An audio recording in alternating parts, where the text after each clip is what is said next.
Okay, I just want to share this perspective. There are a lot of opinions for and against the Amazon series Rings of Power.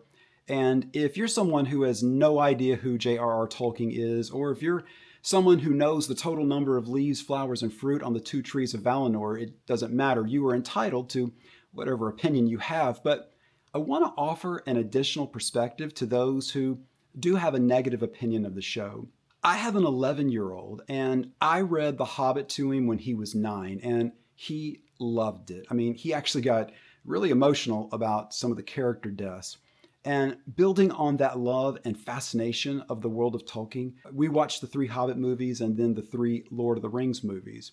And of course, we then continued our love of Tolkien to watching the Rings of Power. Now, do I sometimes see things that make me grumble? Yes. I mean, you're going to like what you like and you're not going to like what you dislike. But here's what I discovered. Many years ago, as my son and I started watching shows and movies together, I realized that I'm not just watching it from my point of view, I'm now also seeing movies and shows through his eyes, the eyes of a kid.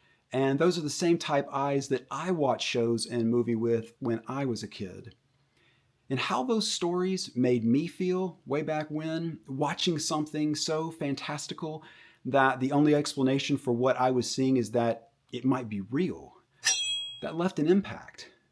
And now I've gone back and rewatched, many of those things that I was enamored with as a kid. And yes, there are some brutal stinkers in there to be sure, but that actually reinforces the point that wonder and inspiration are not to be discounted as they are experienced at whatever age you are.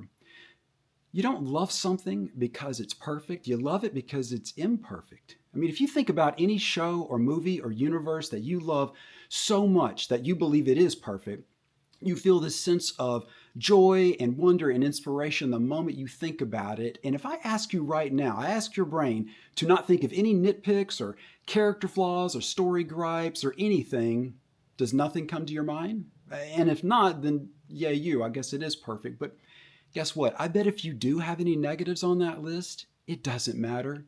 You still love it. So in closing, I want to leave you with this perspective.